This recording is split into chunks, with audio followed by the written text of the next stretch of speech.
Okay. Hello, ladies and gentlemen. Welcome to 529 DrunkNerds podcast. I'm Ozoe. I'm Tyler. Joining me with the man, the myth, legend himself, Sir Colonel Kales. What's up, buddy? Pretty good, man. Yeah. uh, we did this whole long intro. We were like 8 minutes in, and I switched stuff, and I realized I muted myself by accident. So I was like, fuck. Luckily, I caught it after a minute or two. But yeah, we did this whole thing, and then I switched, and then I'm like, oh shit, the last 2 minutes I've been talking, you couldn't hear me. So whoops.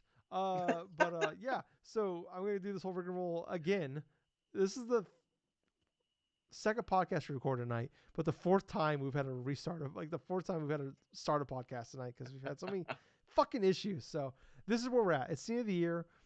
We're exhausted from just our real jobs and real life, and then on top of this, doing this podcast. So I think Gables and I definitely deserve a break. So if you maybe forgot or didn't listen to last week's episode 528, we talked about we just recorded 528. We're recording 529 now, but we decided to take a break for the holidays because it's Christmas weekend, and I think we're gonna be busy, and instead of trying to figure out a time when we're gonna do the podcast, which figured just be easier to just hey, let's just record an episode tonight and give us the week off, give us that weekend off, and we're gonna need I think we deserve it. We haven't had a break from recording since Game of the Year last year, which was the second week of January. So it's been a year. So God damn it, we deserve it for two guys that just do this for fun. Um, but kind of what's going on for the next few weeks. Uh, this week, Gables and I are doing a fun little thing here where we're gonna record. We have a little Game Informer list here that has the release schedule for all of 2022, and if we have time, we're gonna do 2023 as well for what we have so far. That'd be kind of fun. We did this. We did it doing it before a show a few months ago, and we were having such a good time with it. We stopped it after a couple months. We looked at the March. We're let's just stop. Let's go back. Let's save this for the Christmas episode. Nothing's happening. At least assuming so. Current me is thinking a week from now, probably not a lot going on. So this kind of works out for us, and everything's shut down anyways. Probably not gonna be a lot of rumors, a lot of news, stuff like that. But that's what we're gonna do this week. But hey, the kind of plan is for the next few weeks, the next month or so is gonna be kind of weird for us. We're doing this week, obviously. Then next week we'll be back with a live recording on Sunday, January 1st. We'll be back Saturday or Sunday night, and we'll be doing beginning our top 10 game of the year list. Gibbles and I will the live one we'll do a live episode. We'll be going through 10 through 6, and maybe honorable mentions will depend based off how long we go, and then we'll stop that recording, and then we'll do another recording for us that will go up on the following week on Saturday, January 7th. That will be 5 through 1 of our top 10 personal games of the year. So that's kind of the plan. So then we'll be back with a normal show January 14th, that Saturday night. So that's kind of the plan for us. So the next 3-4 weeks will just be kind of will not be normal episodes, but yeah. So, but it's that time of year. Probably not a lot of stuff happening. But if something crazy happens, Gables and I will try to figure out a way to come back and do um, a podcast or talk about it, whatever. But personally, I kind of hope nothing does happen. That's crazy because, like I said, we've had 1 week one weekend off of podcasting for in the last year and a half. Mm. So since E3 2021, we've taken 1 week off. So and we've put a podcast in between there, but we have not taken having a break. Like I said, a year and a half really. So God damn it, we deserve it. So but all right, Gables. Like I said, the plan is this week is we're gonna go through and we're gonna uh, kind of scroll through this list here. So like I said, we're gonna go through 2022. All right, let me make sure. All right, cool. So I am Gables. I did not Yes. mute myself this time. So Okay, good. we're off to a good start. I made sure I double checked it. We are good. All that. So if you're a YouTube listener, we are. You can see here. I'm sharing the screen. We are looking at the Game Informer list for 2022 games. Um, and so if you're a podcast listener, it's totally fine. You could totally we'll make sure we talk about we'll list what we're talking about. But yeah, so we're gonna go through this. But hey, if you like this, please like, follow, subscribe. Look down the show description down below. You'll see the links to all of our personal social accounts, um, the DrunkNerds podcast, Twitter, Facebook account, app podcast, Spotify, Extra Life is in there. Our YouTube account, all that stuff is in there. Please go to those places, like, follow, subscribe. If you are mostly a podcast listener, we are pretty much on everything. So if you just search wherever you're listening at, Audible, whatever, we're on it. Please, like I said, especially if you're a YouTube watcher, if you listen to podcasts on like like a Spotify or Apple or anywhere else, give us a download, because every time you guys download it, Gables and I get a little bit of money for it. So we really would appreciate it if you did that for us. So, but Gables, are you ready to go, buddy? Yep. All right. Let's start. Cool. Let's do that. All right. Let's scroll through some ads here. So we're going to scroll into January. Gables, if you see anything you want to talk about, Okay. stop me. Let me know. And if there's anything I'm seeing here I want to talk about, I'll definitely jump in. So we're scrolling into January here. We got a nice little picture of Pokemon Legends Arceus. Sure, we'll spend some time on that one. But wait, did Spelunky 2 come out this year, or was that just on Xbox? It came out. I think it may have just been on Xbox. Okay, man. God of War. Wow, God of War came out. 2018 came out on PC this year. Nobody Saves the World. That's a game that was a Game Pass launch game. I can't remember who is the makers of that game. I'm gonna click on the link here. Drinkbox. They're the Drinkbox Studios, the Guacamelee people. Yes. So they made that game. It came out on Game Pass. I think still might be on Game Pass. It was actually a really good game. It was just like, man, it was just it was a long game. It was like, man, it was kind of like, I didn't have anything bad to say about it. It's just like, I definitely had my time with it. I moved on, but man, that was a very good January game coming out. River City Girls came out to PS5 this year as well, January 18th. Yu-Gi-Oh! Master Duel. That's a game I'm shocked that neither of us have really played. Yeah, honestly, that is sort of surprising, but at the same point, this is like a almost sort of like a professional-ish type of Yu-Gi-Oh! Game and stuff, to where you have a whole bunch of different set of like rules that are not more akin to like, they're more akin to the TCG more so than they are of like, say, just the game for the game sets and stuff. So this is the free to play Yu-Gi-Oh game where it just kind of upgrades like based upon like the different formats and this and that, and you can play against other people online and stuff. But honestly, I hadn't been really too much inside of a Yu-Gi-Oh kick, so that's pretty much why I never didn't even attempt to want to play too much of it this year. Oh, okay, yeah. I think I played a little bit of it, and I was just like, I mean, I'm more of like, I like the Legacy of the Duelist, like the story stuff to it. So, Yeah. I just want to point out, Gables, I just realized I bought this beer Yeah. solely for the name. It's called Frank Get in the Car. I thought the name was really funny, and that's the reason I bought it.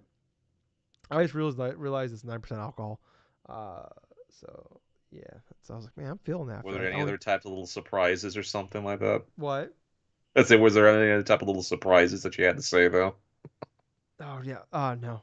Oh, Gables, I did. I forgot to. I mentioned this last week. I wanted to talk about it in this podcast. Okay. Something crazy happened to me.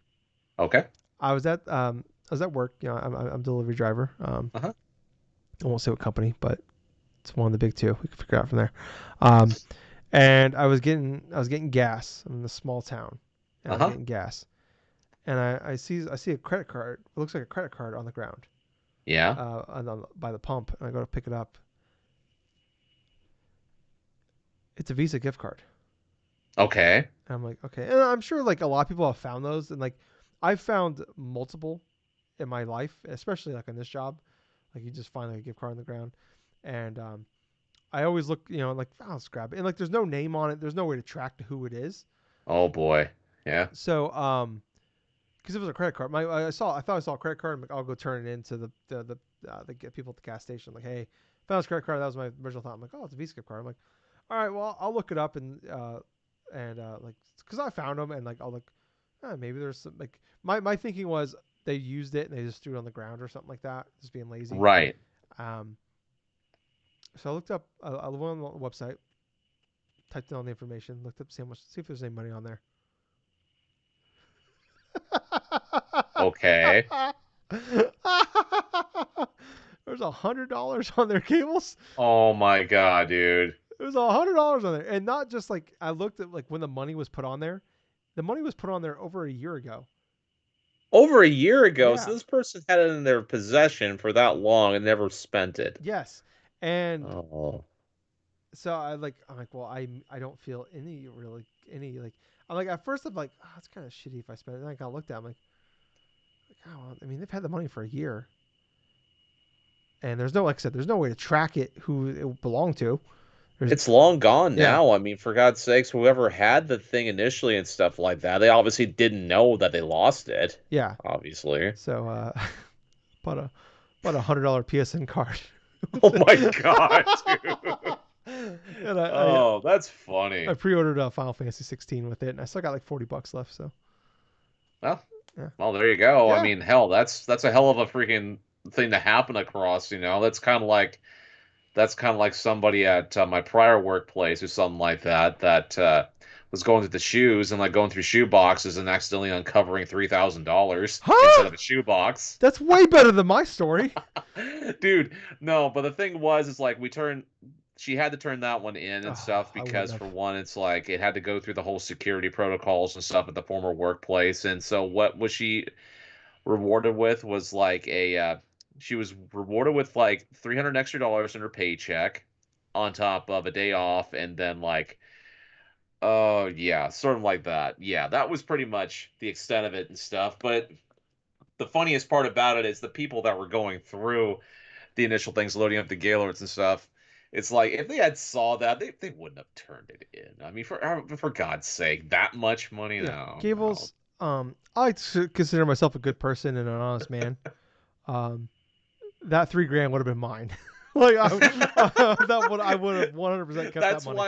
That's why I was glad that it was like one of the ladies and stuff like that was fairly nice and stuff like that. One of the older ladies is fairly nice and stuff like just that happened upon like actually like just told me it's like, hey, you know what? It's like, yeah, I found this here. Like, could you like turn this in? I was like, okay, well, Yeah, that's fine. It's like, yeah, it was just one of those things. But just going back though, you finding $100 freaking gift card randomly at the pump, that's crazy. yeah, That's yeah, absolutely crazy, dude. yeah. And it's like what kind of like um like cause I always like I do like a rural route, so I have like I go a lot of different, I have a lot of miles, a lot of driving. Uh, so like in the last couple of years, like this is my third winter of doing this. During like the Christmas, like people like put out like snacks for you and stuff like that. And, like I probably had like 4 or 5 so far this year, which I Hmm. always enjoy. Like hey, like if you are someone that like kind of aside here, if you are somebody that like has a lot of stuff ordered and delivered to your house, um, that means a lot to us. And like I don't mean like I'm not being sarcastic. Like that like actually like when I go to like a house and it's like even if like I've only been there a couple times or I've been there 50 fucking times, like when I see like some water bottles or a Gatorade or some chips or whatever, like that actually does mean a lot. Um, but I've had a couple times where they like they put a sign up like, hey UPS driver, hey Amazon driver, or hey FedEx driver, whatever, and uh, they'll have like gift cards for us. So like Oh I've like wow. in my time I've had like I said I'm mostly like rural, so I don't have as many stops, and I I don't go to like a lot of bigger towns.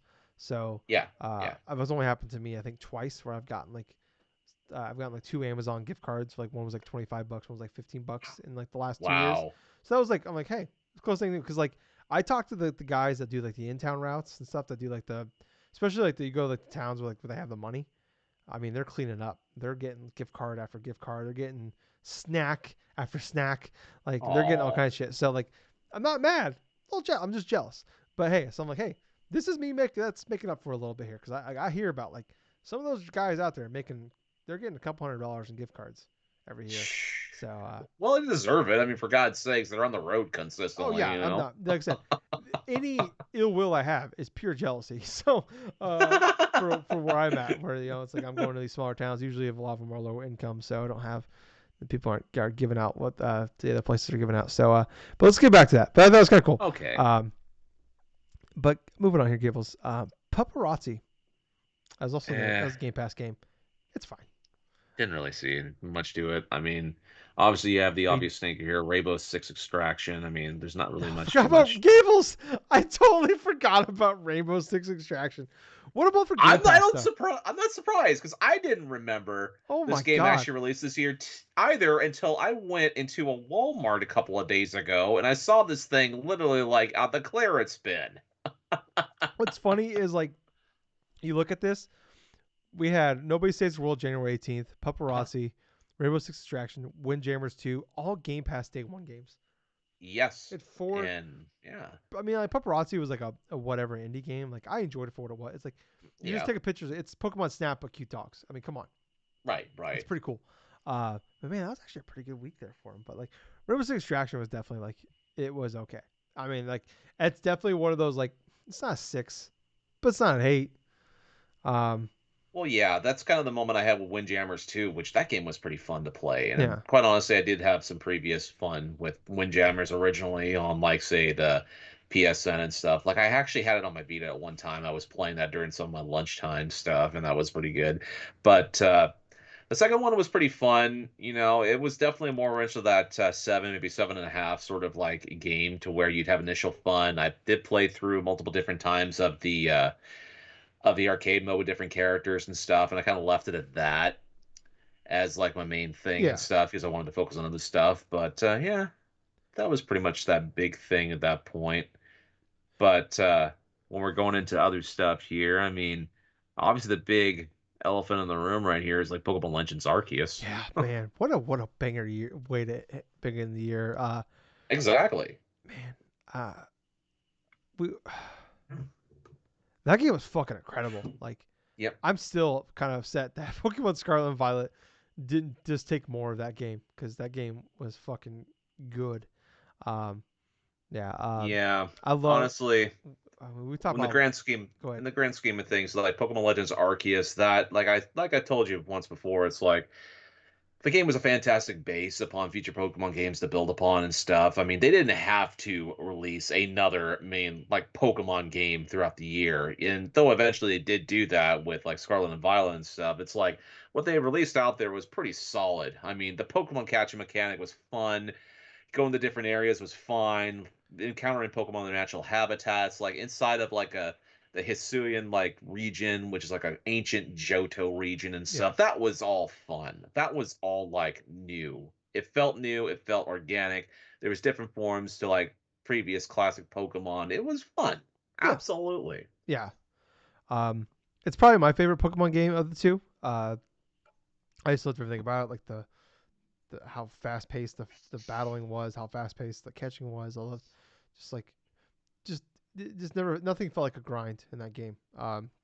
That's true. Yeah. So moving on here though, we have Uncharted Legacy of Thieves collection. I got that one because like I own if anybody owns either it was crazy. It was like I own Lost Legacy digitally, but I didn't own Uncharted. Oh no, I'm sorry. I own Uncharted 4 digitally, but I didn't own Lost Legacy digitally. But if you own one or the other, either physically or digitally, you got both Hmm. for just $10. Oh So wow. Yeah. upgraded that. I replayed Uncharted 4 this year, and my God, um, I forgot. Oh, man, like I remember Uncharted 4 being fantastic, but I forgot just how fucking fantastic Uncharted 4 is. Um, I'm listening to the music from Uncharted in my head right now, and I have chills. I have goosebumps on my arms right now. Just think for that. I was having this. I don't know. Just yesterday, I was driving at work, and I was just like, I just thought about like, man, like, I do this every now and again, where like, you think about like an E3 or whatever, or like a place to showcase, whatever you want to call it, where it's like you just see like um, the the logo of the company come up, and you just get chills. Kind of like when like you just saw From Software pop up before they announced Yeah. Armored Core. It's like and the crowd erupted at the Game Awards. It's like that, but I was like I have that feeling, but like when we see Naughty Dog again, like we haven't had that in so fucking long. Of like man, I it just gave me like chills. Like just think about like the next time we get like a place to showcase and I see that Naughty Dog logo pop up, like oh my god, like I just get like whatever it is, whether it's Factions 2, Last Part 3, whatever the fuck they're working on next. Um, man, like I've been like, oh man, I want to play Lost. I want to play Lost Legacy again because god damn, those games are so good. I miss Uncharted, Gales. Mm. I miss Uncharted. Let's move on. Life is Strange Remastered Collection came out February 1st. Yeah, I want to buy those, but it's like I have a rough time playing Life is Strange 1. Even though I love that game and I have the art book back here on my shelf.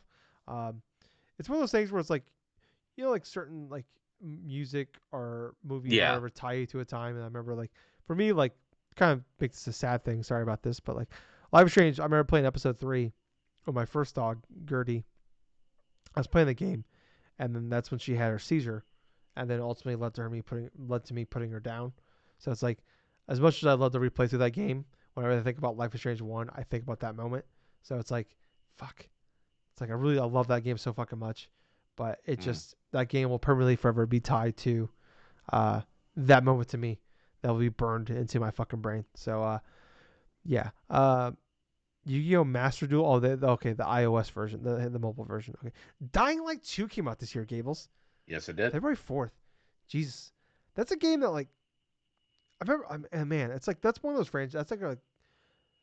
I think everybody has like those franchises where like, man, I think if I got into it, I really like it.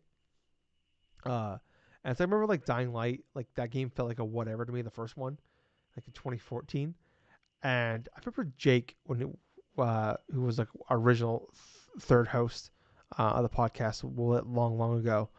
He swore by this game, and I That's just kind true. of brushed it off as whatever. And then you find out no, people just really like that game. And then Dying Light 2 came out, and I've heard like, and like it's not like a game of the year contender by any stretch of imagination, but like I've heard like very positive things about that game. So like the first game, and then like the second game, it's like same thing. I heard it's like it's not like gonna blow you away by like by any stretch of imagination, but it's like I heard it's just a great time. And it's like fuck, like it's one of those games where it's like I just don't think I'll ever actually get into, but I feel like I really want to, but I don't know. Ah, well, yeah, I didn't really have too much like optimism when it came to Dying Light 2 coming out. I mean, granted, I didn't really play too much of the original stuff. I've only saw like maybe some of my friends play it and maybe tried a little hand at playing it. But Dying Light 2 really didn't have too much anticipation from me. I mean, at that point and stuff, I was so into Legends Arceus that I just wanted to. Yeah, I just really just passed over this game. yeah, yeah. I mean, like the first beginning, like the beginning of this year was just pretty crazy. I mean, we had all the other world February 8th. Hmm. Um, I mean, that game was nominated for best sports racing game of the year. Yes, it was. Sifu also coming out February 8th. Man, what a fucking Mm. stretch we had here. I love Sifu. I ended up playing it later on when they did like they had like a easier difficulty mode to it, Yeah. and I played through it, and like that game is fucking fantastic. I highly recommend uh people play that game. I think it's on Switch now too, but oof. Like I don't know if people see that gameplay, but oh boy. Um, so it's definitely if you have a PC or a PlayStation console, just play it on there. But that game was fucking incredible. I didn't. I'm really happy I waited to play it when like the easier difficulty came out because like it's a roguelike game, and like, this is not like I'm not a big roguelike person. But like yeah, that game was utterly fantastic. So I recommend that anybody check the game out. Uh, Gable's personal game of the year, Crossfire X, came out February 10th. Um, I never even played that. yeah, no, I downloaded it and like I got so frustrated trying to figure out how to just play the game because I'm like I want to check it out because it's Remedy. I love Remedy, like people that make Control and Alan Wake and stuff. But I mean, it's one of the worst. I was listening to the Easy Ally podcast and they were like going through the 10 lowest rated games of the year. Hmm. I think this was like one of like the five worst. It was in the top five or bottom five, I guess rather. Lowest rated games of the year. So it's just like a game that was like from like the rumors that we heard going into it was like it was just in development hell, and then it just like well we got to put this thing out, so they put it out and it was just shit. So um, but yeah, I know Gables loved it though. So um, I don't know if there's anything else. Cyberpunk finally coming out. We got that big patch February Yep. 15th from them. Coming out the new consoles. It's finally got that 1.0 patch. 14 months later from Cyberpunk. Um, I remember I went back. I picked it up for like $5 or whatever. I found it for like $5, and I played for like 4 or 5 hours after like my initial playthrough. After playing like I think it was like a few hours, and I lost like the game crashed, and I ended up losing a bunch of save progress. I'm like, oh fuck this. Um, I don't know. I know people love that game. It didn't do anything for me. I know Gables, you bought that game. You've been like, I don't know if that's Yep. a game you ever went back to or plan on going back to though. I have it in. I have the initial game like installed like on my PS5 and stuff. It's just waiting for that right moment for me just to go forth to get into it. Yeah. Because obviously, with everything else going on toward the later part of the year and stuff, I had downloaded the initial PS5 game, that old option stuff to get that version and stuff where you just need to put it in the PS4 disc in order to play it and Yeah. stuff. So everything's all set up and stuff. But once I'm done with a couple other games, I want to get into that game sometime soon. Yeah. That and the Witcher 3 thing, because they had its PS5 Yeah. thing that just A released couple days not ago. too long ago. Yeah. Um, I really wish I could get into their games more, but it's just not for me. Um, King of Fighters 15 came out. Does that come out this year? Yes, it did. Okay, It February did come 17th. out this year. I mean, let's see, I do know that it did come out to some good reviews and stuff like that, but it wasn't as strong as some people may have been hoping for. Okay. But yeah, I didn't have really a chance to go forth and experience that. But I will say the game that I did experience a bit later on this year was Destiny 2, The Witch Queen, that Yeah. expansion. I mean, yeah, that expansion was pretty good. I mean, Expecting that to be in your top 10 list. well, yeah, that's just one of those things to where, yeah, I understand that you would expect that to be in my top 10 list. I mean, the story itself was rather fine. I mean, the gameplay was fantastic. I The initial Go ahead. dungeon and the initial like strikes and everything else like that surrounding things was great, and it actually set itself nicely. So when like the next expansion comes out in like February 2023, it's going to be Lightfall. yeah, Lightfall, Lightfall. yes, Lightfall. Oh, but at this point and stuff, it came during a time like when my interest in Destiny 2 was actually like I it's one of those times where this year is actually the least amount that I've actually played Destiny 2 in quite a long while. But I looked at the PSN stuff, and basically I had like maybe 50 hours max or so like that for Destiny 2 for the entire year, as opposed to like having over 100 for the past Huh. previous stuff. And that's because of other games. And that's Yeah. because of I did not want to go through that initial grind again in order to get things completed for tasks and this and that. But as an expansion, Witch Queen was pretty damn good. Yeah. And that's like everything I've heard about Witch Queen is like it's like they definitely had that because like usually they have it like the second half of the year they have the big update and they got delayed to Yep. the beginning of the year. Um, but and people seem people really love this one. I think it's funny though, like you said, you looked at your thing like your that's something we should have done. We should have looked at um our because they Oh, just did like the year review of like Switch and yeah. PlayStation. No surprise. Number one, number two are Mad 22 and Mad 23 for me. But it's funny that like my I think three was Horizon Forbidden West. God of War Ragnarok was four, and I replayed through Final Fantasy VII Remake and the DLC this year, and that was Uh-huh. number five for me. But it's funny like you say like you put 50 hours into Destiny 2 this year, and it's like that's considered a down year for you, which is like Yeah, that just for that shows. game. Yeah. But like yeah, I mean it's like it's definitely because like I felt like I mean I've just heard like for a long time there everybody was complaining about Destiny 2 dead game, and it's like live service games every game has that stretch where like live service game has that stretch where like there's nothing going on, but like I was at that. And I like the fact that like you were never like you definitely like hit that like that wall where it's like I'm done with this game for a little bit, but you were like always like I'm gonna come back. But like I always hate that when people are like very negative. Oh, it's a dead game. It doesn't matter. It's like okay, all right. Like 90% of you don't actually play that game, and the other True. 10% of you just kind of frustrated because you're just like I get like the frustration, but like yeah, like yeah, man, I really want to play Destiny right now. It's fucking weird. Um, but going back a little bit here, February 18th for Horizon Forbidden West. Mm. Um, it's kind of weird. Gable's like I really, really, really love that game. And maybe Yeah. it's like it's an issue of coming out in February, where it's like That's feels like 25 years ago at this point. Um, but man, it's like I'm trying to like I was like you were talking about like last week about doing that like mental thing of like you've mentally started putting together your top 10 list, but you haven't like put pen to paper yet. And I was like, where would that game rank to me? Because like if I could think about like, is that game in my top five? And that's kind of crazy to think. Like I never thought I would have thought like I would have said that to myself. Like maybe that game is in my top five. I don't know. Uh, I feel like the one complaint is like that game is like utterly fantastic and I love everything about it. But like the one like and it's just a super complaint where it's like it's just more Horizon, which is like a dumb thing to say, but that's like the one complaint I have. It's just more Horizon. Um, but yeah, moving on here though.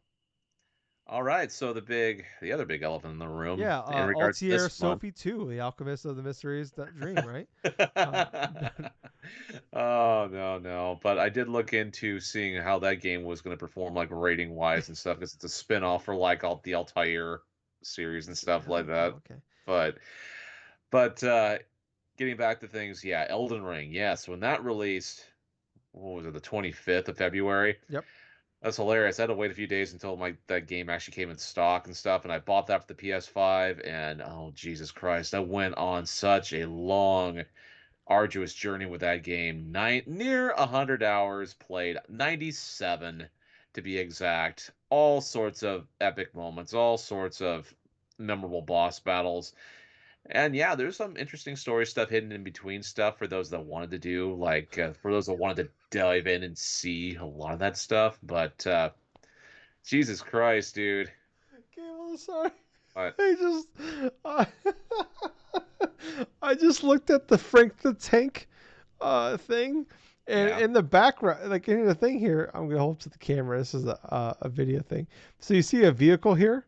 I yeah. don't know if you can see this, Gables, but the bumper sticker says Shrieker. Shrieker. I don't know why it hit me, but I just saw it, and it's fucking hilarious. Uh, Oh my gosh. Well, a lot of my enemies were shrieking when I was taking them out and stuff with my build in Elden Ring. But uh, all right. but let me tell you something, man. It's like it's very rare when I come across one game, let alone that just keeps my attention, but also not only keeps my attention, but has me playing it solid for about an entire month. Mhm. I mean, that's the only game I'm playing in that regards. And like finally when I get towards my end of my run and stuff, I'm like, okay, well, I feel like I want to play more of this again. And I'm like, that's the point where it's like, okay, if I'm gonna do a replay of this, I'm gonna do this in another time because I want to focus on another game. And what's hilarious is ever since that time, that lull and stuff, I did not play any other game for the rest of this year that even came close to the amount of time I spent just playing Elden Ring this year. Yeah. It's Oh, crazy to think that, like, yeah, like you had like a 2 month stretch where all you did was play Pokemon Legends Arceus, and then it went yep. right into Elden Ring. So, Yeah, 1-2 punch right at the beginning of the year. Legends Arceus, and all of a sudden, freaking Elden Ring. Like those two major RPGs yeah, to start off my year. good way And to that was a start. great. Good start. Yeah, yeah. Um, moving here, we're into March now. March 3rd, Babylon's Fall. Oof, what Oof. a miss. That game is gonna be shut down less than a year. It's supposed to be shut down early next year. I remember like we talked about um there was like a long stretch there where there was only one person playing it for several months on Steam at a time. And it Um, was to complete the game. yeah, and it's like this is a live service game. Man, what I mean, like we always talk about like we've talked about for several years now about the platinum, the high ceiling and the low floor, and Mm. I don't think there's anybody else in the business that has the can put out like of the bigger people that we trust of like the bigger developers out there that that has a pretty big following that can just put out utter garbage like platinum or it's like they put out some of the best games of the year. um, they put out some of the best games that people love, like near uh, Bayonetta, shit like that. Yeah. But then they put out like this or like the TMNT game from a few years back. Um, Oh yeah. it's like Jesus Christ. Like I remember we saw that game like a year or so ago, and that game just looked like pure shit. It looked like a late gen PS3 game.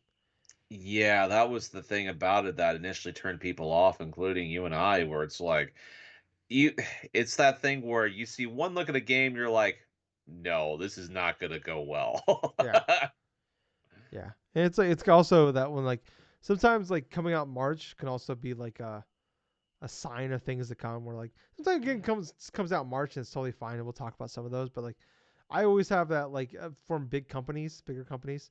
Um, I always have that like I always kind of give you that like that kind of that side eye when you put a game out in March. Like, are you just trying to get this out for the end of the fiscal year? Are you just putting this game out because this is when you put it out? Yeah, Um, and that was a fiscal year type of release. yes, exactly. And then it unfortunately came out the day before Gran Turismo 7, which obviously like it sounds like everything about the game is like playing it is fantastic, and it seems like they fixed the big issue initially was like the microtransactions were just abhorrent. Um, Yep. but it's like I don't know, like I'm not defending it at all, but like it seems like we're definitely at that like phase with like these like live service games that have microtransactions where it's like we're gonna overcharge you in the beginning, we're gonna let you complain, and then we're gonna correct later. Which I guess I don't know if we put out a video game that might have had an audience, that would probably be the smart thing to do. But it's also kind of a shitty thing to do. It's like it's one of those things where like both cases are true. It's like Right. it's a smart thing to do, but it's also kind of shitty to do. Um, but yeah, it seems like they kind of fixed that game enough where people are pretty happy about it. And like there was that really bad case where like I think like couple weeks later, online was just down for like 2 days, Yep. and come to find out you can't play the game without being online. So uh, yeah, I don't know. Yeah, it seems like the game is fine now, but it just did not have a good first month. Oh no. No, it didn't. No. Um, the March 4th was a pretty big day. We also had Triangle Strategy come out the Switch. So, um, Yeah. I heard a lot of good things about it. I mean, I played a little bit of like the demo stuff. I still have my copy and stuff that I really want to delve deep into too, but yeah, it's still like a pretty decent RPG. yeah. So people were pretty happy about that. Uh, Chocobo GP came out on March 10th as well. Ugh. I want to go. Oh, man, that's something I should probably look up here. Right, if we have time, I want to go back and look at all the games Square Enix put out this year. Because Okay. they might be the worst developer. W2K22. Gable, did you see this is coming to the PS Plus Extra next month or this month? Yep. Yeah, actually I did see that. I'm Yeah. like, holy shit, they actually got a WWE. That the last time they actually did something like that, I think was oh boy. Oh boy, they did do like It's a like for the PS3, I think it was 2K16. I think it was 2K16. PS4. Yeah, it was on PS4. Yeah, it was like a one of the free games or something. PS4 or PS3? I Well, think it was 16 would have PS3. been on PS4 and PS3. Okay, I'm thinking of something else then. I think it was 14 or Okay. Yes, you're right. Because I remember playing that on 360 with yes, Jake. yeah, because that was one of the few wrestling games I've played on the PS3 that I actually went through and got the platinum trophy for. Jesus Christ, Gables. Yeah, I did get the platinum trophy for 2K14 because I like 2K13, no, WWE 13. I loved playing that game and stuff. I thought that was a fun game. But then 2K14, before they initially went through their whole rigmarole slog or something like that, that was pretty damn good, in my honest opinion. The whole beat the streak stuff with the Undertaker and all this other stuff. Yeah. So with 2K22, I mean, there's rumors having the next iteration is going to be like shown or something like that, like next month maybe or Well, next month or two. I- But yeah, I guess because we yeah, don't know. Like, is it gonna be a March release now, or are they gonna just wait until holiday 23 to put it out? Because I feel like they could probably all just wait till depends. holiday to do it, and then start the year release after that. That would be the most logical thing to do. Wait towards like the holiday season in order to release like a decent wrestling game because that ties into not only Survivor Series but also ties into like later The on like holidays. the holidays and also the Royal Rumble and Yeah. stuff. I definitely like what I played, but I was like, I remember I rented it from GameFly and I didn't have a lot of time because I had like a free month subscription Yeah. and like I only had like a few days to play it. So, um, maybe we could try to like set up like you and I just play that game one night because that Okay. could be a good Yeah, time. that's fine too. I mean, hell, if it's gonna be free on PlayStation Plus, I might as well download it, try it out. Yeah, we got it. So yeah, It's been a while since I played a new wrestling game. yeah. I'm still waiting on AEW Fight Forever. So, Oh yeah. GTA 5 got the next gen upgrades this year. Tunic came out March 16th. Yeah. Um, their Game Pass day one game. I was so pumped for that game. It's just like, oh, it looks like it's a it's Link to the Past, but it's a fox. I'm like, fuck yeah. And then like, oh, it's just like a this weird like Dark Souls esque um Link to the Past thing where it's like also you got to find like the pieces to put together the manual for the game to learn how to play the game. I don't know, Well, like you know what? That's the thing about Tunic, where it had the unfortunate thing for me of being the next game I played after beating Elden Ring and stuff like that, to where I was kind of Dark Souls out yeah, to such an extent, and then I started playing it and stuff. It was fine, you know. The gameplay is pretty solid. The difficulty is spikes at certain things where I didn't think it would, but I put it down because I wanted to focus on another game that was not like Dark Souls like, but I still want to go back to it sooner or later. You yeah. know, it's definitely got that appeal to it. Yeah, and like I, it's one of those things where it's like it's definitely like I've heard people love that game. Like Mm. it's like their top one of their top 10, top 5 games of the year. Then for other people, it's like I just kind of fell off halfway through. So it's like it's definitely one of those games where it's like it's one of those things where it's either gonna click for you or it's not. So but a game that did click for me though, Strange Paradise, Final Fantasy Origins. Yeah, I know like it's a joke at this point, but Gables, this game is legitimately awesome. I love this game. It's I like surefire top 10 in my top 10 list. Uh I really like that game. It's so like it's not good. Like as far as like storyline, it's the story is fucking dumb. Uh mm, this random Frank Sinatra, random Limp Bizkit in the game. It's so fucking stupid. Like it looks bad. But like man, the game is just I don't know if they knew what they were making. Um, they had to have known what they were making. and if they You did, know, good for them. And they leaned into it because they fucking nailed it. Because that game is awesome.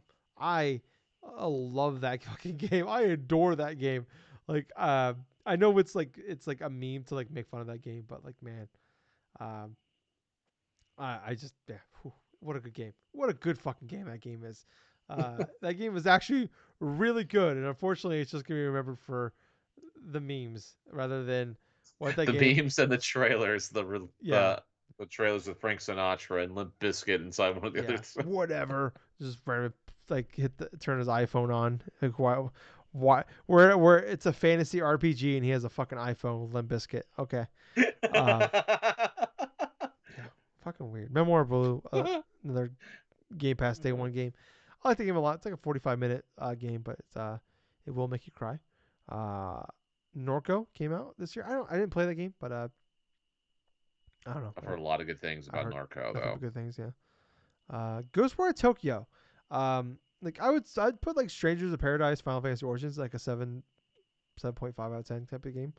Yeah, Um, I would honestly, if I had to like do like a rating for Ghostwire Tokyo, I would probably give it a higher rating than Final Fantasy Origins. But I would say Strangers of Paradise, Final Fantasy Origins is a much better game because like Ghostwire Tokyo is like 7.5, 8 out of 10 type of game. Um, there's some cool concepts in there. I love the being in Tokyo. I just love that atmosphere.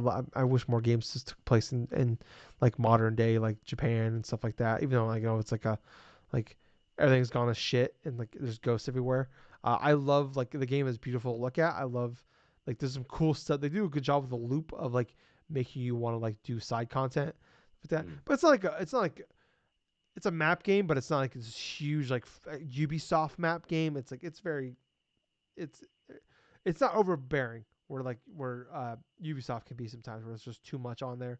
Uh, I like it, but like just nothing like there's just not nothing stand out. There's nothing stands out about this game. Like I'm not saying like if you're someone that like I don't know, like I don't even want to say if you're someone that misses Evil Within 1 and 2. Like I love Evil Within 1 and 2. It's the same studio, Tequila GameWorks. Um, this just felt like it's a video game that came out in 2022. Like I have no bad things to say about it. I just don't have anything I could say that would like sell you on this game. But if like you find it for like $20 and there is a good amount of stuff you can have fun with the same game and have a good time with it for Hmm. 15-20 hours, and if that's what you want, you'll get it. But unfortunately, a better game came out on March 25th. Yes, it did. Tiny Tina's Kirby and the. Wonderland. I'm kidding. Oh, I didn't play that game. I don't give a shit about. I'm so over Borderlands at this point. Yeah, yep. what's about the real game of the year? Kirby and the Forgotten Land. Absolutely. That is such a fantastic experience. That Kirby game, I mean, this it's unprecedented because this is the first actual like 3D platformer Kirby game that we've officially gotten and stuff from Nintendo and stuff, and they nailed it. They Mm-hmm. absolutely nailed it. It felt like I was playing a Mario game in the Kirby universe, really. Oh my god, And so good. that's all that a lot of Kirby that's pretty much what a lot of Kirby fans had wanted for years. I mean, granted, yeah, 2D stuff was fine. I mean, some of it got stagnant, especially with Star Allies on that previous Switch release, which, yeah, that was like a cut and dry, like typical, like stereotypical Kirby game and stuff, where it did put a lot of people to sleep. I played through it, I beat that initially, but going from that all the way to Forgotten Lands, the Forgotten stuff like that, from that was like a step up in the right direction. A lot of the collectibles, a lot of the worlds, the boss battles were fun. A lot of the different power ups were just neat. Evolving your power ups to different levels and stuff. The miniature little time trials. I'm just imagining it in my head again. I already want to fucking play it again Oh my because that god. that is Yes. how amazing this Kirby game is. It's quintessentially Honestly, it's up there. It's quintessentially one of the best Kirby games that has come out Yes. by Nintendo. Granted, it's like we have Kirby Superstar from Super Nintendo, that amalgamation of the different games and stuff. You have like games like freaking oh god, Kirby's Return to Dreamland and stuff like that. That was on the Wii that released. That's getting remastered and put out on the Switch next year and Yep. stuff. And it's March. like, yeah, March. This pound for pound is one of the best Kirby games. And I would argue that this was probably going to be the best Kirby game with everything all said and done. Yeah. Oh my god. Yeah. I mean, there's just not a there. You. This is definitely the biggest surprise of the year for me. Um, That's yeah, I can I understand that. there's n- nothing negative that's this is the perfect game for what it is, for what this game wants to be. It is perfect. From the gotcha mechanics with the little fucking with fuck the little we put the coins in and you get the fucking little statues and shit like that. Yes. To the I mean when we saw this game initially, I'm like, okay, this could be it's a gimmick, whatever. Like like a lot of 3D Nintendo games have gimmicks.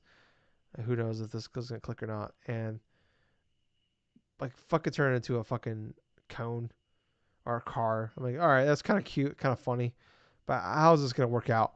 And it's like, oh, okay, now I'm like, I'm turning into like I'm gliding now, or now I'm on a fucking roller coaster.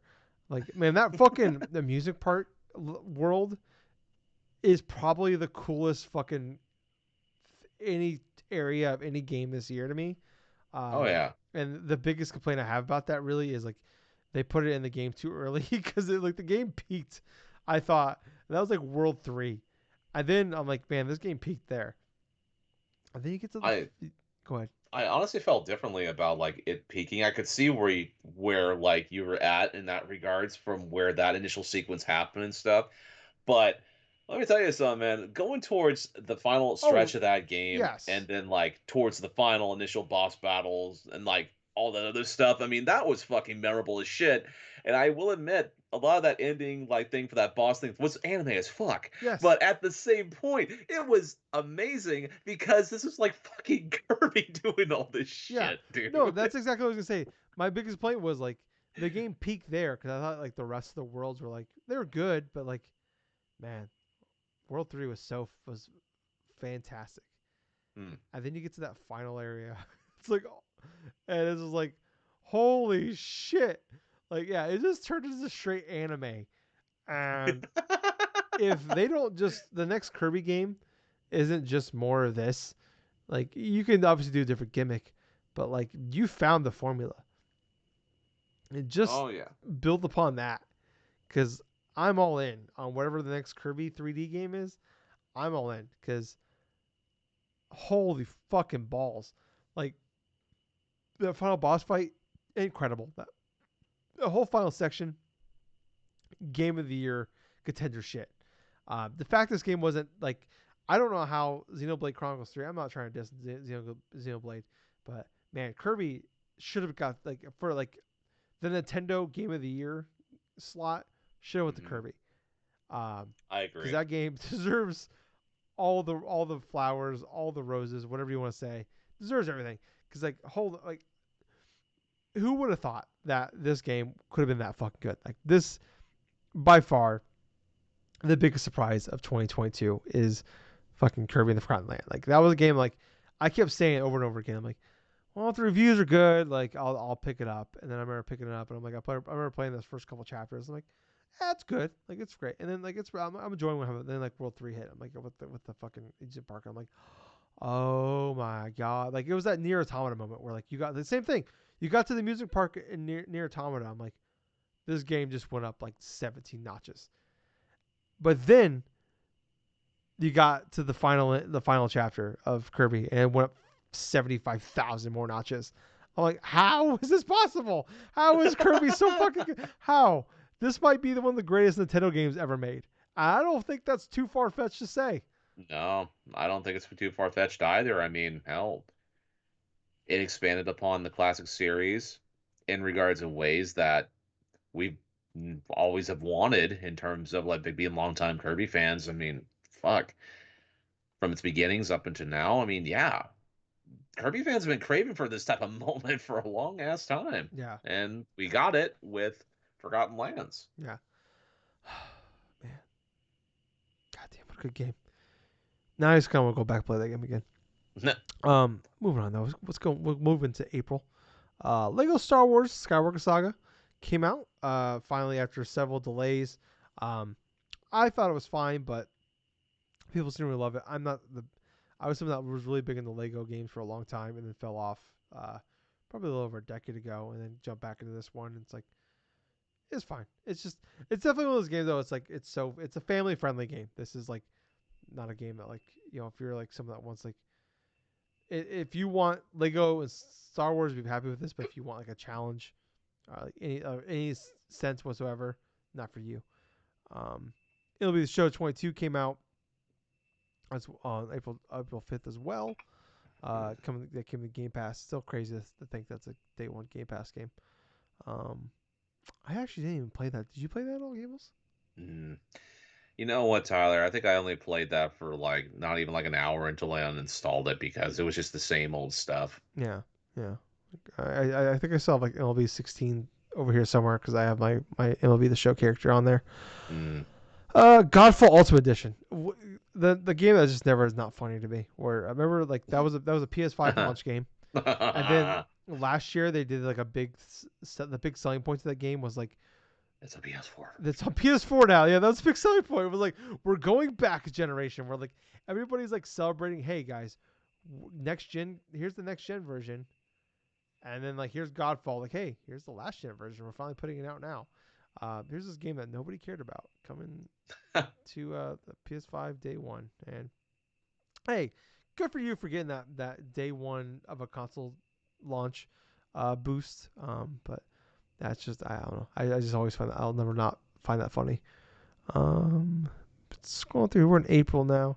Kind of the end of like we had like I said we had that pretty crazy first few months, and I'm trying to see if Yeah, there really wasn't too much in um, April that I actually jumped yeah, upon. Rogue Legacy 2 came out to early access Yeah, uh, April 28th. Nintendo Switch Sports came out April 29th, so that happened. right. Well, I mean, it's one of the best selling games of the year, but I feel like that's just like Well, yeah, absolutely. that game just kind of, I don't know. I don't think anybody actually really liked that game. Everybody I heard that played that game just didn't really care for it. So, Right. um, okay, we're rolling into May here. Trek to Yomi, remember coming out? I remember playing through that whole game in one sitting on my birthday because my birthday is on May 7th. I And remember playing through that game like near halfway and stuff, and just like I had my fill. yeah, I just uninstalled the game and I was done. I remember like talking to you about it, and I'm like, yeah, well, you could just Yeah. stop. You don't need to play this game anymore. Cause I think we were at the same. Like I think I beat the game, and like I was talking to you about it, and I was just like, Yeah. you don't need to play this game anymore. Like man, I was so excited for that game. Yeah, Uh, as was I, because it had a lot of good promise and stuff, but it the didn't really visuals, execute upon the gameplay aspect and also in terms of the visuals aspects of it as well. I mean, yeah, that game had definite lag in regards to try to counterattack things. yeah, that was. I remember, forgot about that. Yeah, like the timing was always off on that game. Hmm. Um, scrolling through some more May stuff here. Evil Dead the game came out. Roller Champions, remember that game, the Ubisoft game that was announced like Somewhat. 5 years Never. ago? It's that like roller derby game. And with guns. Yeah. Well, no, there's no guns. You just like throw the ball through the little loop thing. I don't know. Oh, yeah, just forgot about that shit. I didn't even realize the Yeah. thing was a game this year. Yeah. I think that game came out May 25th, and I would say by noon May 25th, everybody forgot about the game as well. So, Yeah. um, scrolling through, let's go to June now. It was definitely, oh man, I remember there Yeah, was like a long gap in between big games coming out, but I did not realize yes. the gap was that April long. and May was definitely that thing for the both of us, to Yeah. where we were just playing previous games or whatever the heck during Yeah. that time. Yeah. In June. The Quarry came out There June you go. 10th. What a fantastic fucking game! Like, I'm someone that loves supermassive games, and I was so pumped when they announced Quarry. Like, I liked the dark picture anthology games. I talk about a lot. Where like, what was the first one? I always forget the name of the first one. The one on the Oh boat. my gosh. Um, doesn't matter. That game was like it was mid. It's like a 7 out of 10, 6.5 out of 10. It was fine. Like I enjoyed it for what it was. It was a short game. It was like four. It was like a 4 hour game. Um, Little Hope came out the following year, and I'm like, it's better. It's definitely good. It's definitely like a 7.5 out of 10. And then House of Ashes came out 2021, and I'm like, we are getting somewhere, guys. This was fucking awesome. I really like this game. It made my top 10 list. Um, and then the Quarry came out this year, and we finally went back to where I wanted to be. Um, I just spaced. What's the name of the game they made? The first game that blew up for them? Oh gosh, that was Until Dawn. Until Dawn. Thank you. I went to go say it and it was gone in my mind. Until like we are finally going back there, and like, we had like David Arquette. We had all these like some more popular actors, and I'm like finally a full like length like game for them. It was like eight. It's like full length for them, like 8-10 hours. And I adore this game. I love this game so much. My biggest complaint was it came out in June. Where like I want to play this game at night, but I'm old now, and like even though I was literally on vacation that week, I'm like I'm only gonna play this game at night. And every night, like I had to wait till like 9:30 for it to get dark out. I go play the game, and then by Hmm. 10:30, I get tired and have to go to sleep. Even though I was on vacation for that whole week, Yeah. but I ended up playing the whole game, and I fucking love that game. That game is Mm. so fucking good. Um, so yeah, like man, that was a really good. Oh, man, I forgot that game came out. What was games, man? Like I kind of forgot the game came out this year. It feels so long ago, but also came out June 10th. Mario Strikers Battle League, just kind of a game that was kind of felt like it came out. It came and went. It is the stereotypical type of past couple of Mario sports title releases on the Switch, to where they come out with some sort of fanfare and stuff, people play through them like in the span of a week, get a lot tired of them, and just forget about it. Yeah. Even though Nintendo does like an initial like support with some things, maybe for out the full Yeah, but it's year or so something lame. afterwards. Mm-hmm. Yeah, it's I got burned in regards to Mario Golf and like a Yeah. Super Rush last year and stuff. I did not pull the trigger on like the whole Battle League stuff this year because of the fact that downloaded that demo, I played it and stuff, but at the same time, there really was not enough there to keep me wanting to play it. Yeah. Yeah. It's like, yeah. I think like you said, you got burned, and like I think we learned where like they talk about these like Mario sports games. Like I got burned with like Mario Tennis and stuff, and I'm like, all right, Yep. I'm done. But like I remember like I think I got it from like GameFly or something. Mario Tennis. I played it for or Mario Golf, and I played it for like a couple hours, and it's like I've been wanting a Mario Strikers game since like really the GameCube. The Wii one was whatever, but the GameCube one was fantastic. But like, and then like, hey, we're gonna do content afterwards, and like they just announced like the final content thing for like last week, and it's just like, That's so underwhelming. It's yeah, just two characters and that's it. yeah, it's like a couple characters, like couple, I don't know. I mean, I don't know what they can add to like really, but it's like when Nintendo says they're gonna do like post content updates, it's like I don't really have faith in you to like really add anything. What's like they did, like I said, like golf They just last year. stagnated the They entire roster. Yeah, That's exactly what they did.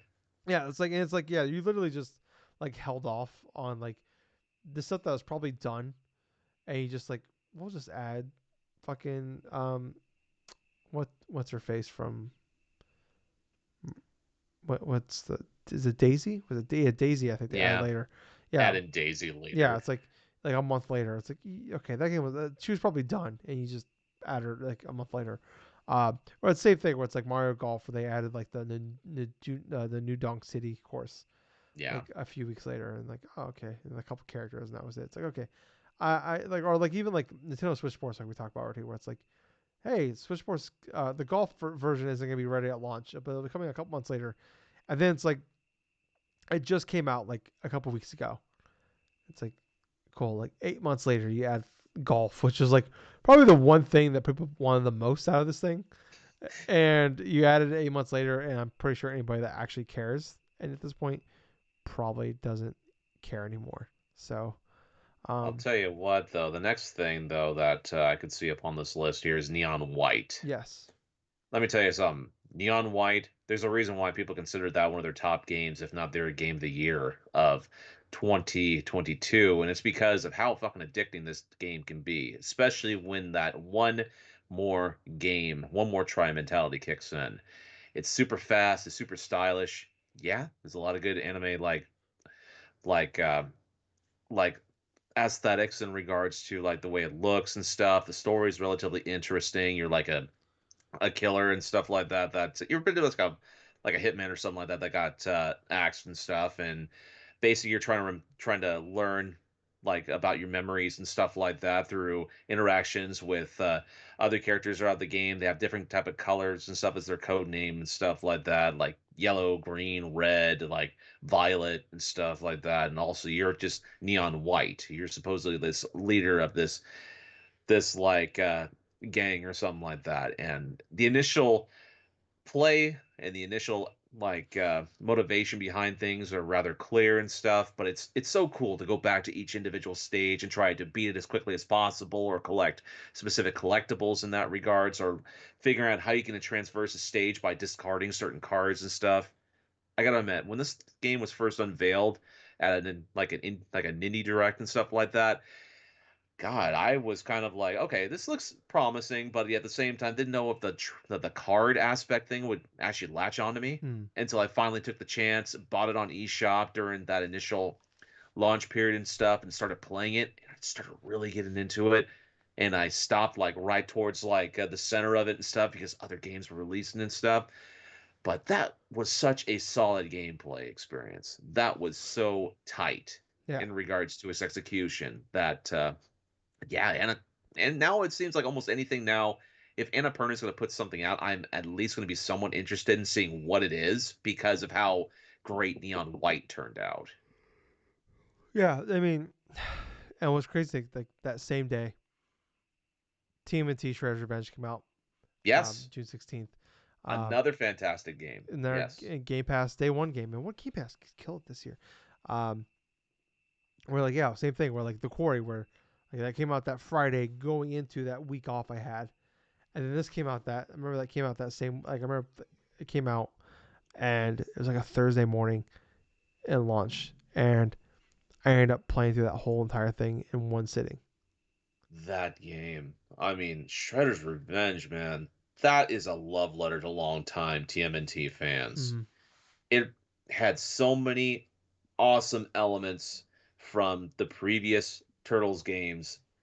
Turtles in Time, obviously, like the whole overworld type of selective type of things from like just jam full of like references from like characters from the TV show, like the whole like channel news and stuff like that. April O'Neil, her coworkers and stuff, her boss and stuff, plus like the hidden characters and stuff, like the punk frogs and stuff like that, like Rasputin and this and that, like freaking the neutrinos and stuff, the futuristic teenagers and stuff that come from Dimension X and doing all this other shit and stuff. It was just jam packed with so many epic moments after epic moments. Like based off its classic TMNT characters, like that should be like the Rat King and friggin' Bebop and Rocksteady and friggin' Leatherfit, like Leatherhead and stuff like that. It was like a freaking like kids like a 90s kid's dream, just like Yes. playing this type of a game, and I did not get that type of a feel since playing like little aspects of like TMNT, like Turtles in Time, or even like the arcade game, dude. The arcade game.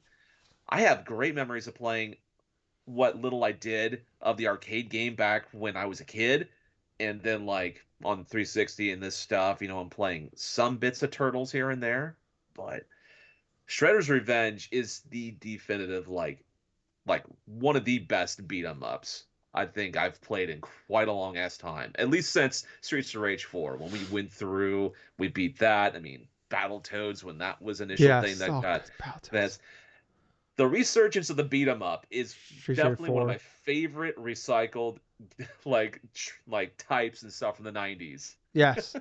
Yeah. I hope that like I think it's Emu is the people who make that is the name of the Yep. studio. I hope that like they've earned enough money. Like I hope like just double staffing and just make two games at once. Because like Mm. um I mean I know it's only been 3 years since Street Fighter 4, but like if I could just get a game from you like every 18 months, I would be so incredibly fucking happy because they have Dude. between Street Fighter 4 and Shredder's Revenge, like they have made me a very happy boy. Um, and like you said, like just like the end of that game where like I think it's like Wu Tang Clan just like has a song in there if I'm not mistaken. Uh, By Ghostface Killer. yes, yeah, Of all things, I was never expecting a rap song with freaking Ghostface Killer for Shredder's theme. yes, uh, yeah, it was fan fucking tastic. Like yeah, the only hard part about that game, like when I look back upon it, is like I beat the game in one sitting, so it's like so much Yeah, stuff was like jump up in like a couple hours. With like, man, I just need to go back and like maybe replay that game because that game is fan fucking tastic. Let's move on here, Gibbles. I feel like we had the Cuphead Delicious Last Course June 30th. yeah, we Um, did.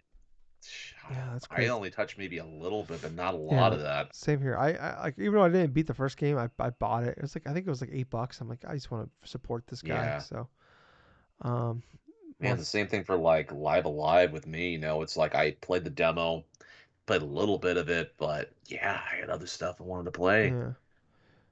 Monster Hunter Rise Sunbreak June 30th. Moving on to July here. Um, Power Wash Simulator, really good, actually a really fun game. As Dusk Falls, I really like that game as well. Okay. As well, that was another Game Pass Day One game. Um, it's it definitely kind of like fits that category of like the if you're someone that wants like that Life is Strange kind of Telltale style game. You have that gap in you, like that's a great game for that. I don't like it's definitely really good. I don't have any like real complaints about it. Like I love like the kind of like the stop motion kind of storytelling they were doing with it. But like it's definitely not like the top tier of those things where it's not like It's not. It's like it's definitely like an 8 kind of out of 10 kind of game. Where like I don't like if you were someone that likes those style of games like a Telltale or like I said like Life is Strange or whatever, like this is like a must play for you. But if like it's not like I feel like Telltale Walking Dead season 1 is like everybody needs to go out of their way to play this game. It's so fucking good. This is like if you like that style of game, this is a really good version, like a really good one of those games to play. So I don't know if it's gonna make my top 10 list, but I definitely enjoyed that game. And if they do make if they could make a sequel or continue on from this game, I'd be really excited to go back and play more of it. But like I'm not like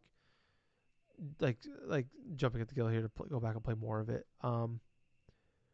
Forza Horizon 5 Hot Wheels came out Oh yeah, that July. DLC. Stray also came out in July Oh, that's right. 19th. That was a pretty fun game. I Yeah, mean, I was surprised by this game yeah, too, you know. It's like it was one of those type of games and stuff to where I played it a lot later on in the year, yep, but it was definitely worth the while and stuff. It was a fun experience. It was didn't last too long as it could have been and stuff, man. Honestly, it was pretty solid. yeah, yeah. I think I ended up beating it in like less than like I think it was like 3.5 hours. Like it's definitely like I remember like it was like that. It was like a perfect game for like I remember I played it for like an hour before we recorded one night. And then the next morning I got up and I made some coffee and like I started playing it. I ended up just like beating the game and like I really had a really good time with this game. Um, Definitely like it's more than just like the memes kind of game where like I have like Strangers in Paradise where like I like the game but like I understand like that game is definitely deserving of the memes of it. Like Stray is like it took over the internet because it's like yeah you're playing as a cat but like this game is actually like a pretty good game here like like even like a borderline really good game here. Um, a really fun puzzle solving game. I like what like closest thing we have to like a 3D like limbo style game, I guess. Um, like going around as a cat, meowing a bunch of times and just like solving puzzles and kind of like going around like figuring out what's going on in this world. Like I like it's like cool like world building stuff in here. But yeah, like I think this game is like yeah for a game that like kind of blew up because oh you're playing as a cat like those games actually much better than the game that you're just playing as a cat. Yeah. And like I think sometimes that kind of gets lost in the conversation where like I think that game, I think there's a lot of negative connotations to this game for just how big it got because of the fact he plays a cat, um, which I don't think is fair because like I said, this game is much better than it is. But if you play as a dog, it'd be my game of the year. So I mean, take that for what you will. But you mentioned already, Live Alive came out just July 22nd. Hmm. I remember I played the demo of this game. I really liked it. I ended up buying the game like on a whim. And then I played more of the demo, and by the time the game got to me, I'm like, I actually don't really like this game that much. So I immediately got rid of the game. Uh, but like it's definitely not, like I don't think this game is bad. I just it's not a Tyler game. So yeah, I don't know if you have anything you want to say on that one. Okay, no, not any longer. I mean, I played like a little bit of it and that was it. Okay. All right, well, moving on here. Xenoblade Chronicles 3 came out July 29th. Yes, I played about 6 hours of that game. The gameplay is fantastic for it. It's one of those type of slow burn type of games to where you have to put multiple different hours and like sometimes like not just multiple different hours, but to really get a good extent of like the not just the gameplay, but the story element of it and the world building and stuff. It's the type of RPG where you're gonna have to spend like at least a good solid half a month or something like that to really get the full experience of it. Yeah. I played about 6 hours, but at the same point, I got a lot out of how the story was progressing, how relatively easy it was to simultaneously like just concentrate on what enemies I needed to focus on and then how to manage my characters and stuff. I was really getting into that stint, but yeah, I put that down because once again, it's just the recurring trend. It's like there was like another game I really wanted to play during that time. Yeah. It's like I look at like Xenoblade Chronicle games and it's like, man, I think I could really get in those games, but then I hear it takes like 80 to 100 hours to beat those games. So I'm just like, I'm not even gonna bother trying to get into them. So, um, moving on to August here. Let's see, South of the Circle. I played that game. It was whatever. Hindsight. I played that game. I love that game. It just made me cry too much, so I don't want to play any more of it. Cult of the Lamb, the game that kind of took over. he was still kind of taking over the internet and the gaming world for quite a while there. Like I definitely want to check the gaming out, check that game out, but it's like too many big games coming out, so I just never got around to it. So, um, Rebelverse, another game, free to play game. It's like a wrestling, uh, uh, uh, battle royale style game. Right. A game that I feel like you and I would really get into. It's just a matter of like we just gotta check it out. But Yeah. yeah, Multiverses, another free to play game. Again, that you and I both checked out, but just It just didn't click with me. yeah. Um, Kirby's Dream Buffet. That game's kind of can't believe they put out a multiplayer game that doesn't have online. Um, Midnight Fight Express, August 23rd. I really like the game. It's like if like they made like it's like if I wanted someone to make a John Wick game, this would be that game I wanted them to make. But it's just like the biggest complaint was that game was just like went on for far too long. It was a Game Pass day one game. Whereas like I put like 4 hours in that game, I really liked it, and I realized I was like, I'm like a third of the way through this game. It's like, all right, like if this game was like 6 hours, I would have just powered. I would have played through more of it, and I would have really liked it. But then I'm like, oh, this is like a 10-hour game. It's like, no, I'm good. Like, it's not bad by any stretch. It's like a fantastic game, but it's like this game I think would have been for me would have been better as a shorter game. Same day though, Saints Row. Uh, man, what a bummer. Because someone like me, E Gables, we both love Saints Row 3. Yeah. I really enjoyed Saints Row 4 for what it was. It wasn't as good as 3, but I thought 4 was still really good. And I really, really wanted to be excited for a Saints Row game, and what a bummer, you know? It was just one of those moments where that thing was unveiled. I was like, I knew that this thing was not something I wanted to buy. Yeah. I mean, I was hoping to be wrong, but just was not the case. Immortality, August 30th. This game I still want to play. It's on Game Pass day one as well. Um, TMNT Cowabunga Collection. I know Gables, you got really into that. Yeah, that was such a fantastic collection of games. I tried out a slew of the old Turtles games, a lot of which it was the first time I've ever had a chance to play them. Oh my gosh, dude. The fighting game portions of them.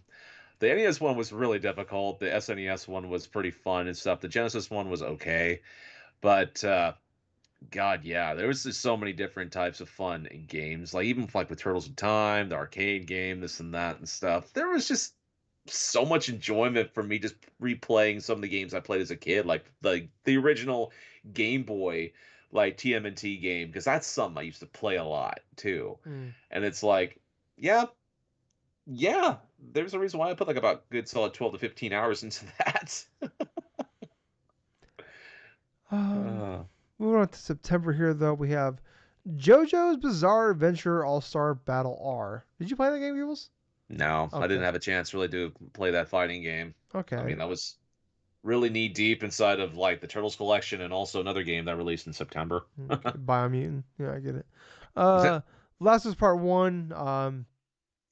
September 2nd. I had a great time replaying through that game, but it's definitely one of those things where it's like, if you missed that game, hey, here it is.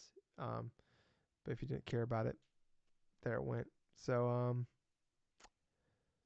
Splatoon 3 Go Gables, September 9th. Yep. It's gonna be talking about. I go to the bathroom, Gables. Let's talk about what you loved about it. All right. So what I loved about Splatoon 3 is a lot of different things here. Obviously, the remapping in terms of exploring different terrains, a lot of different maps and stuff. Like previously in past Splatoon games and stuff, their single player campaign, you got into like specific types of like areas and stuff, entered into different courses and stuff, and then like you'd use like specific number of weapons and stuff to clear the course with and stuff. But for Splatoon 3, they really expanded not just the level size, but also like the level areas for you to explore. And there was so much little collectibles that you can go forth and like just go forth and collect like the different large area spaces that they had. I really loved like transversing from like one area to the next and stuff. And the biggest thing that I loved about it, and it may sound stupid to some, but I loved covering every inch of like the freaking areas and stuff with ink because every time you'd like shoot like shoot ink like everywhere, like inside of a specific area, you always were constantly rewarded with stuff, and that in turn would help you like go forth and earn certain things for like your skill trees and like collecting this and that. It actually had RPG mechanics that were fairly fun to go forth and like not just to understand but to implement and study your gameplay throughout the different courses. I did love the new weapons that were added to it, especially when it came to multiplayer stuff. So like with that the bow and also with that splatana and stuff, those were fun to use. I really got into playing Splatoon 3. I think I put like about 32 hours into it this year. It was definitely a fun experience. It's definitely, I feel, the best Splatoon game out of the initial trilogy. But yeah, I really loved how the story tied up with it. I really loved like I really want more DLC content for Splatoon 3, especially like a separate story thing like how Splatoon 2 did with like the Octo expansion and stuff. I I pretty much think that we're probably going to get some form of announcement for that DLC sometime maybe later on in 2023. But I feel like it's the best Splatoon game out of the entire series. Yeah, So, yeah. yeah, I'm with you. They did say they're gonna support it for like I think what 2 more years. So yeah, I can imagine Yes. here soon we should hear some more about it. So they just announced the next Splatfest. So I think it's like what it's like Mm, sugar, sweet, and sour or something like that. Um, yes. yeah, I really like that. The online was definitely had me hooked for like a good few weeks there. So um, moving on here. You Suck at Parking, a very fun game that came to Game Pass day one. Metal Hellsinger came out Game Pass day one as well. Um, Soundtrack's amazing for it. I'll yeah, just say that. it was nominated for soundtrack for Best Music Game Awards. Deathloop finally came to Game Pass day one on September 20th.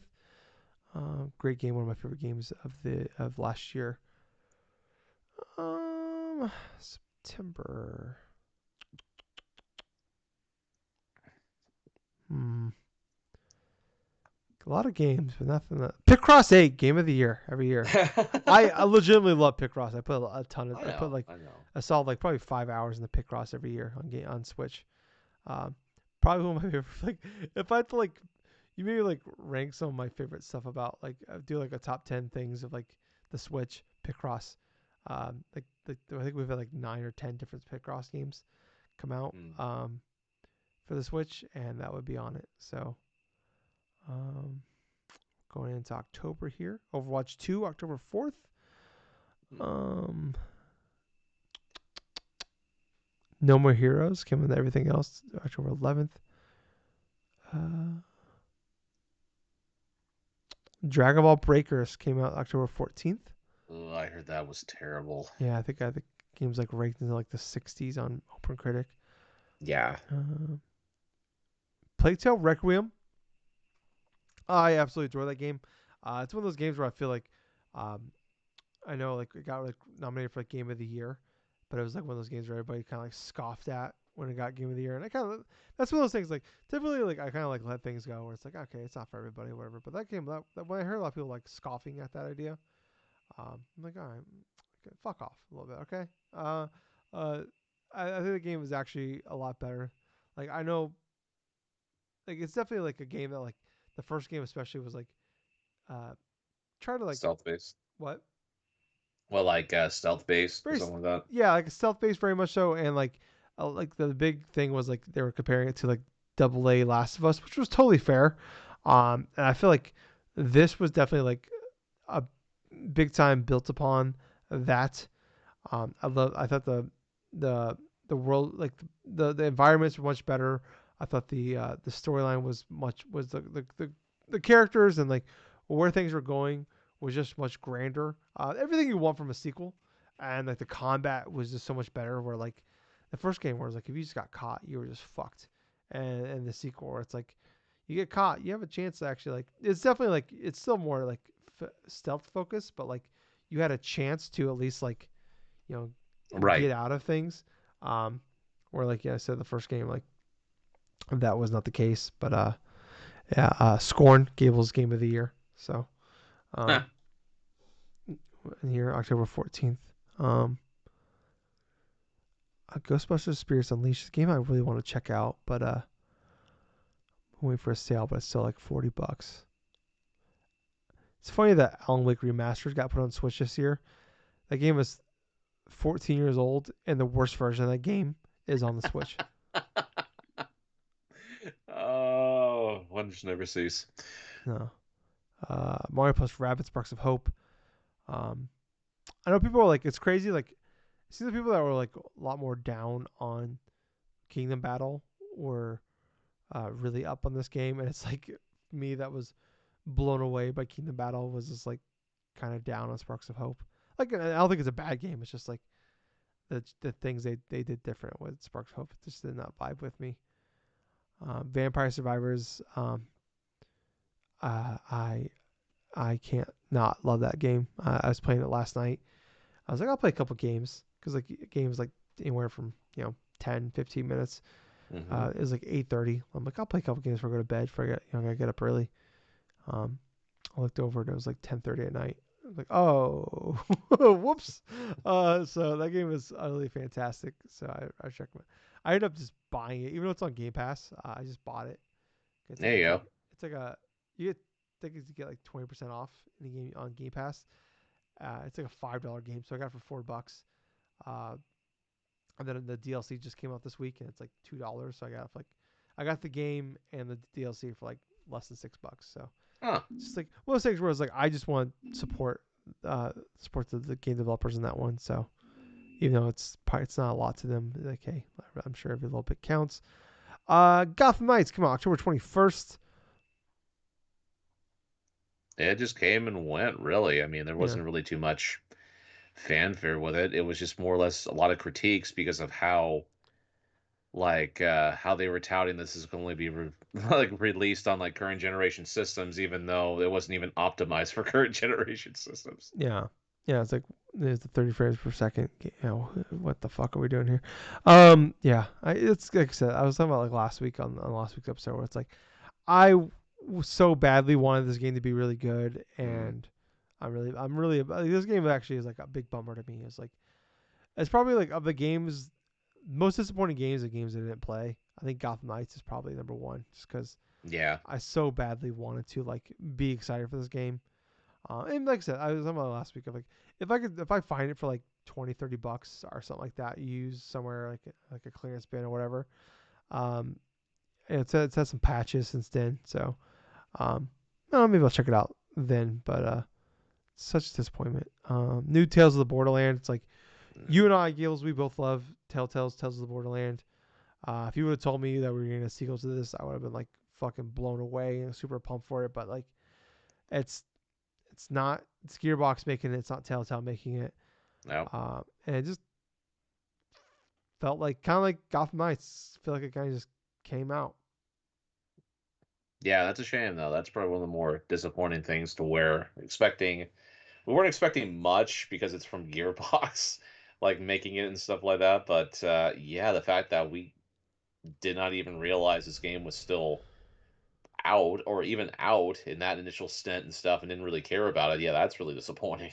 Yeah, yeah. Like it's one of those games like I knew came out, and it was just like, man, like people like talked about it. It's like, like oh, well, god damn it. Uh, Another game like kind of big news came out. Persona 5 Royale came out to everything. Finally came out to PS5, Yep, um, the Xbox, PC, Switch. It's on Game Pass as well. Um, absolutely. It's that type of game to where if you don't play a lot of RPGs and you really want to try to get into the genre and stuff, this is definitely an excellent place to start. yeah. Um, Maybe I don't know. I keep saying it's like maybe this is the time I finally play it, but then I hear it's like super like it's like 100 hours, and I'm like, then you look at like the release schedule for like January and February and March and like in April and May and June, like I don't know if I'll ever get to this game. So I it's like will those are say games like this, man. I need like 2 months. When I initially did my playthrough of Persona 5 Royal, I knew full on that this is the type of experience where it can last upwards to like 100 hours or something like that, but literally the minutes and sometimes the hours will melt away Yeah, because of how much good quality the combat is, how much good quality the dungeons are, how much good quality the story is, the character development, the various details upon different environments and stuff, the persona, the demons that you make and stuff that you encounter and stuff, and like convincing them to join your team, and then combining and doing all this other stuff, the social link stuff with all this other stuff that'll add to benefits to your characters and your teammates and stuff. I mean, there's so much depth into like in Persona 5 Royal that you literally will just melt time with Yeah, playing a lot of this stuff. yeah, and that's kind of like the awesome thing about it that I hear about it, but also like the reason why I probably won't be able to play this game for a while because like I said, I look at like there's just no gaps. There's no, like I said, I need like probably a solid like minimum 4 weeks to 8 weeks of like nothing. And I look at like next year and I'm like, there's just nothing. There's no gaps. So I don't know when I'm able to get to it. Like, um, not like writing it off forever, but it's like that's, I don't know when I'm gonna get to that thing. Bayonetta 3, October 28th. I really like this game. There's a lot of things I like about this game, but I feel like it's gonna be like a game that like I love Bayonetta 2 so much. Uh, you know, this game was announced Game Awards 2017. Finally came out, 5 years later, and it's like it's hard. Like it's still a really good game, but it's like overall, I feel like overall like Chapter 12 alone, if like Chapter 12 almost deserves to be in the top 10 games of the year by itself, but like the game as a whole, I just kind of feel like it was still really good. Like I don't know, you can put review scores on this stuff like 8.5, but it's like yeah, I don't know. I didn't really care for the ending. I didn't care for the fact that you played as a different character for like a third of the game. I definitely did not like playing as a different character for the third of the game. Right. Um, but yeah, I don't know. I thought the game was still very good. I just like peak Bayonetta 3 deserves to be like top 3 game of the year. I feel like the rest of the game though is like it's still really good, even good, but like yeah, did not blow me away like I'd hoped it would. Um, yeah, moving on here though. Modern Warfare 2 came out. Uh, Resident Evil Village: Shadow of Roses. It's a game. Oh man, I totally forgot that came out. Actually, I don't even know how well that did. I don't know if like what's the overall. I don't even know if the consensus on the Shadow of Rose DLC. So I should probably look at. But moving on to November here. The Chant is a game I definitely want to check out, but I want to wait for a sale. Harvestella. It's funny that game came out. It's funny that game came out, Gables. Square Enix game. The game came out and the review codes didn't go out till Monday. So Yep. the game came out on a Friday, and they didn't send review codes out till the following Monday. Yep. That's So right. that should tell you how they feel about that game. like, so they probably knew that game was not going to be good. Um, Sonic Frontiers come out. We talked about November 8th. We talked about that last week. We were shocked that was number 4 in the MPDs. Um, but I've seen it like the very next week it was on sale for like 30-40 bucks. So True. yeah, but I mean like it's like the best selling Sonic like launch ever. So uh, you think you're gonna be picking that game up anytime soon? Possibly. It's definitely in the realm of possibility and stuff. I mean, I am interested in wanting to play it. Yeah. God of War Ragnarok. It's the greatest game of all time. I don't know if I have anything to add to that. Um, Somerville. What a disappointment that game was. The game could have been so good, Mhm. and it was just kind of meh, like a 7. Pentiment is a game I was actually really excited for. That's the Obsidian, like murder mystery game.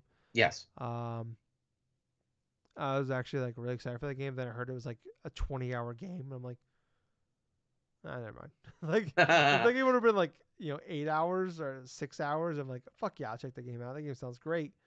And then I'm like, it's like 15 to 20 hours. I'm like, yeah, all right, I don't need to play that game. Um, Cause Simulator 3, I forgot that game just kind of came out, didn't it? It came out. I didn't even realize that. I didn't even see much of anybody covering it or anything, but people I talking about it. I've heard really good things about it. People really like that game, but man, November 17th, just a terrible time to come out for a video game. Um, Pokemon Scarlet and Violet. Talk about Yeah. that. I honestly, technical issues aside, I really loved my experience playing Pokemon Scarlet. Yeah, yeah, I liked the story. I liked the aspects of separating the three different paths and stuff. The bases and stuff were probably the weakest part about it, but we've already spoken yeah. like ad nauseum about it. But I'm sure we'll talk about it next week. So yeah, absolutely. yeah, um, yeah. Devil in Me. I definitely want to play the game, but it's just like it came out at a bad time. Came out literally the same day as Pokemon. Came out the week after God of War. Um, and just work is busy, so it's like like if there's a game I want to check out in the next couple weeks, we do our game of the year stuff. I think Devil in Me is like my top tier game I want to check out. Um, Moving on, we are getting into December here. Um, Marvel Midnight Suns, shockingly, like that game is actually apparently really good. So good for them. That's like the XCOM style game. Need for Speed Unbound. I really liked like when I played it that like that's on like the EA Play trial stuff.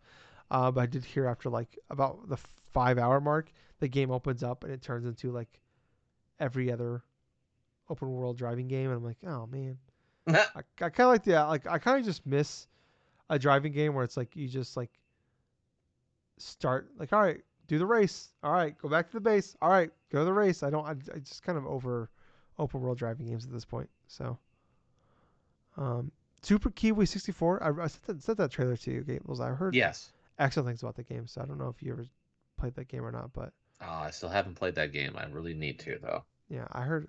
It just seems like I watched the trailer for that. I'm like, this is a Gable game right here. Uh, Callisto Protocol. I talked about it last week or 2 weeks ago. I beat it. Um, I like the game quite a bit. There's still a lot of issues with that game, but I don't know. Like, it's one of the games like there's no like glaring issues there, but I don't think there's anything like I think if Dead Space remake wasn't coming out next month or in 6 weeks, whatever it is, uh, I would say this is like a must buy. But like, I feel like with Dead Space remake coming out, it's like maybe you can just wait for Dead Space. I don't know, but like, I would say this is definitely like if you're a Dead Space fan, pick that game up. But like, um, yeah, did not live up to what I was hoping. Like that was like when I saw Callisto Protocol gameplay for the first time back in like I think Summer Game Fest. Yes. I was like, I'm looking at this game like a game of the year contender, like top 2, 3 game of the year game. And after beating it, I'm like, I don't even know if this game will be in my top 10 list. So, uh, moving on here, Crisis Core came out on Tuesday. I've watched the first like 2 minutes of the opening trailer, so that's that. Hmm. I want to play more of that. High on Life, I talked about that last week. Um, Witcher 3 came out to next gen consoles. I think that's it. Yeah, That's it. that's it. We made it through the whole year. Well, way longer than I thought we would. But I mean, yeah. I mean, this is a fantastic year. This has been one. I don't know if this will be like when we look back at like greatest years of all time. Maybe this doesn't hit because it doesn't have like the depth of like really great games like a 2007 or a 2017 does or like a Yeah. 2018 does. But I feel like there's like 2 or 3 really great games that came out this year, like game of the generation style games. But then like Yes. there's just like 20 other like really great games that came out this year, like 8.5 style games that came out this year. Right. Um, but like yeah, there's like 2 or 3 like nines and tens, and then a fuck ton of just like wow, what a really good game that came out. Like, but yeah, I don't know if like I said like there's just that depth of like holy shit, like this game's a 10 out of 10, but it might be seventh on my best game of the year list kind of stuff. Um, but yeah, I mean, what a good year. I mean, Absolutely. I think this game like I think when we look back, I think like in like the what we've been doing this since 2013. Yes. Like was this like our ninth year of doing this? Um, this would probably be like in like if I had to rank the years, probably be like third Yeah. behind like maybe fourth. 2020 was actually like a low key pretty good, like a really good year. But like I'd say like 2017, 2018. Ooh, 2016 was actually really good too. I don't know, Keels. That's something we should do here maybe next year. I'll just rank the year, the game We, releases and after stuff like from the past 10 years. yeah, we do like 2023. 2023, we'll have 10 years Oh of boy. games. Maybe we do like a ranking of the top 10 years of the last 10 years of gaming. That would make a lot of sense if we could I'm just gonna I'm gonna write that. constructualize at the top 10 of each year for the past 10 years and stuff and compare them to one another. There That's a you really good idea. go. I'm gonna add that top 10 years of the last 10 years. All right, cool. I'm gonna write down. Maybe like end of year next year we just do that. Yeah. Um, Okay. yeah, I think that's gonna wrap it up, guys. Yeah. Hope you guys enjoyed this. I think we might just make this like a yearly tradition of like like the Christmas week thing where like we just do this because I actually really enjoyed this.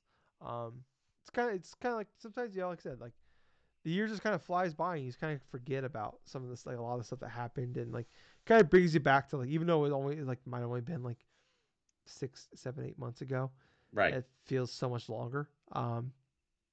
So yeah, like definitely had a good time with this.